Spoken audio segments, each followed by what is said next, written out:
In the dust of ancient deserts, beneath the golden sun that once shone upon the thrones of empires, prophecy stares again. The world watches. Two ancient names rise from scripture: Israel and Persia. Enemies now, but tied by fate for thousands of years. And as the drums of war echo in the present, the scrolls of the past speak with thunderous clarity. From the prophet Ezekiel to the visions of Daniel and the revelations of John, the final war was always foretold. Son of man, set your face against Gog of the land of Magog.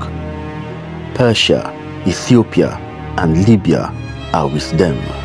Ezekiel chapter 38, verse 2 and verse 5. The stage was never just geopolitical, it was divinely ordained. In the days of Daniel, Persia rose like a colossus, ruling from India to Ethiopia. Even Israel's deliverance from Babylon came at the decree of the Persian king, Cyrus the Great.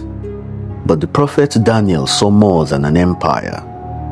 Behold, a ram which had two horns, and the two horns were high, but one was higher than the other. Daniel chapter 8, verse 3. The ram, angelic messengers revealed, was Media and Persia. Its power would shake the world, but not forever, because a goat from the west, swift, unstoppable, would shatter it. Yet Daniel's vision stretched beyond history.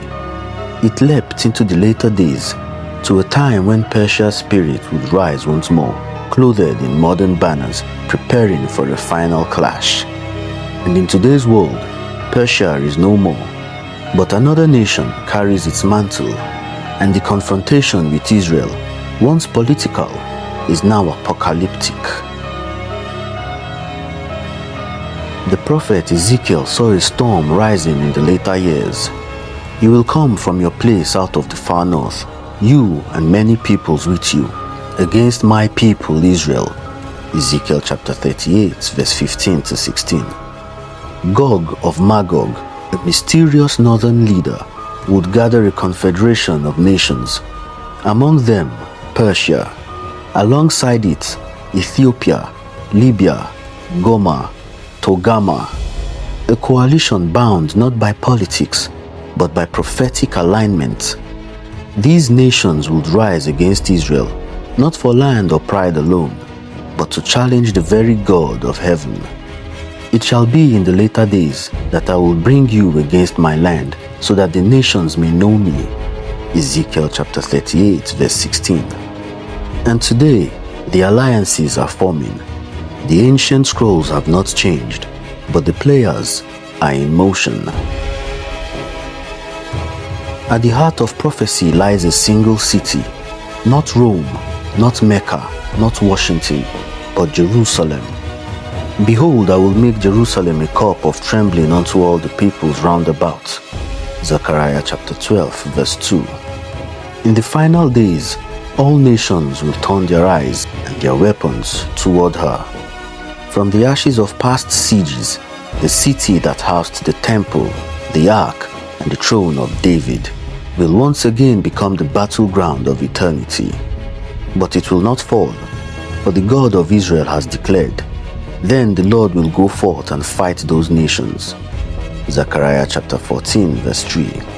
What is unfolding now is not just politics, it is the climax of divine prophecy. And when the armies gather, when Gog leads Persia and the confederates to strike, their end will be swift and supernatural. There will rain upon him great hailstones, fire and brimstone. Ezekiel chapter 38, verse 22. Missiles will fly, blood will flow, but then the heavens will respond. The earth will shake, mountains will collapse, the divine warrior will rise. The Lord will roar from Zion, the heavens and the earth will shake. Joel chapter 3, verse 16. This is not just war, this is the day of the Lord, the moment when history meets eternity. The world trembles on the edge. The ancient feud between Israel and Persia is no longer ancient. It is now, and as missiles scream and alliances form, prophecy unfolds in real time. But this war is not the end, and the Lord shall be king over all the earth. In that day it shall be, the Lord is one, and his name one. Zechariah chapter 14 verse 9. After the fire comes the kingdom, and what began in the scrolls of prophets will end in the glory of God. The war will be real, the nations will fall, but his word will stand forever.